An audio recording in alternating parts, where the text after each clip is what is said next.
Hello and welcome to my channel Malavika's Magic. So in today's video, I'll be taking you forward to the next part of how to write a research paper. And this video will be dealing with analyzing the results. So there are various ways of analyzing the results. It could be quantitatively analyzed and it could be also qualitatively analyzed. So in today's video, I'll be explaining to you what is the meaning of these two analysis. So let me take you to the roadmap of a presentation. So in the first part, I'll be talking about introduction, that is introducing how to write the results chapter, or rather what are the points that we need to include in the results section. Second, I'll be talking about how to interpret the quantitative results, and third, I'll be dealing with how to interpret the qualitative results. So in today's video, I have divided this into two parts. That is, in the first part, I'll be dealing with interpreting the quantitative results. So let me take you to the first section, that is introduction. So in that introduction, I'll be telling you what points that we should include in the results section. So before, when we start writing the first paragraph in the results section, we should briefly mention the experiment that we have conducted, and then we should move on to reporting the main findings of that experiment. So the main findings have to be simply stated without including any biases or interpretation in the findings. And then we have to remember that we have to write it concisely and precisely, that is to the point, or without including too much of explanation regarding the findings. And then we have to directly relate it to the research questions or the hypothesis.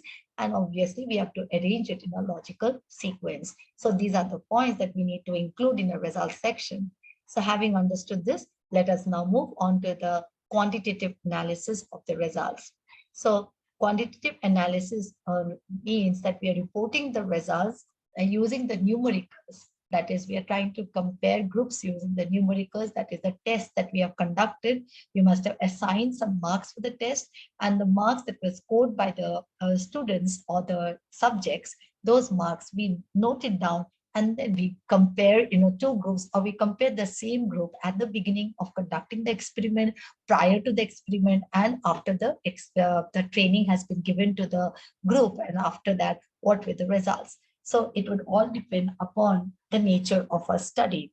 So this results, as I said, is used when we deal with the statistical test. So we have to use the statistical tools when we are interpreting the quantitative results. So there are many tools available. So I would like to say that these tools we can be used based on the sample size that we have considered for our study.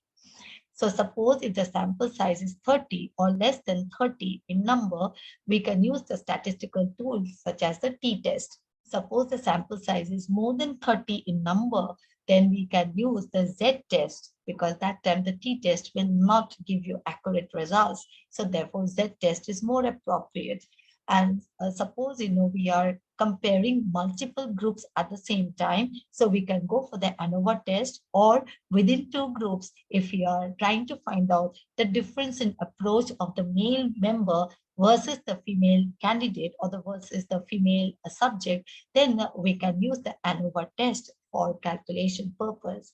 Now the ANOVA test is very helpful because it does not is not restricted to a particular set of group size. So it can be conducted on any group size, but is more helpful because we can conduct it for multiple group analysis also. So statistical test, as I told you, help us to compare groups, and also it helps us to assess the relationships between variables. So having understood how the results can be quantified, let us move on to the structure of how to write the quantitative result analysis. So the first thing that we have to mention is we have to answer the research question or the hypothesis when we are reporting the findings in the quantitative manner. Secondly, we have to write a summary of relevant result, which could be either positive or negative. So most researchers, they tend to leave the negative part. So the negative part should be included because that will help us in further discussing in the discussion chapter. So for the comparing our results with the prior results of the researchers. Third, we need to see how these results are related to the research question or the hypothesis. And we also need to find out whether the hypothesis is supported or whether it is not supported or it is rejected. So this way, we have to form the structure. So now let me give you a sample. So here I have taken this sample from my research paper. So I have written here the title of the table as Comparison of Performance of Experimental and Control Group in Written Language Production, that is the pretest. Now, this is from this table, I can understand that I have considered two groups, that is experimental and control group. Experimental groups mean that groups wherein I have given the treatment to this particular group.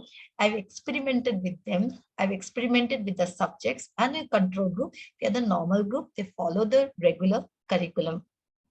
So here in this table, I have included only certain parameters, but there could be more there were more parameters which I did not include. I've just given an example over here. So from this table, it is clear that I'm comparing experimental group and control group.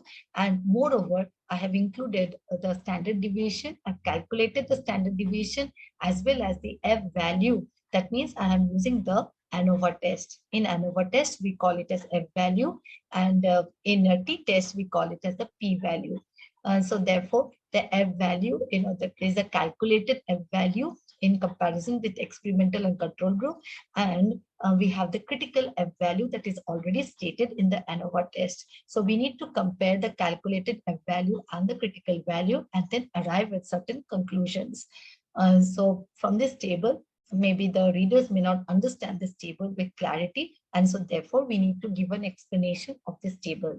So here I'll be taking you to the next part of how to write the explanation of the table. So table 2 shows that the experimental group produced an average of 4.73 T units and the control group produced an average of 4.50 T units. There is no difference in the number of T units produced in the pretest as indicated by the ANOVA test, with an F value of 0.97, which is less than the critical value. F is equal to 6.70. So here I have merely stated my findings. I've explained the table to the readers without any further interpretation from my end as to why there is no difference. So therefore, in the discussion section, I will explain as to why there is no difference. What is the interpretation if there is no difference? So at the moment, I have just stated that there is no difference in the pretest. So having understood how to write the result section, in the quantitative section, I will like to thank all of you for your patient listening. In my next video, I'll be dealing with the qualitative section of the result analysis. Till then, thank you all of you.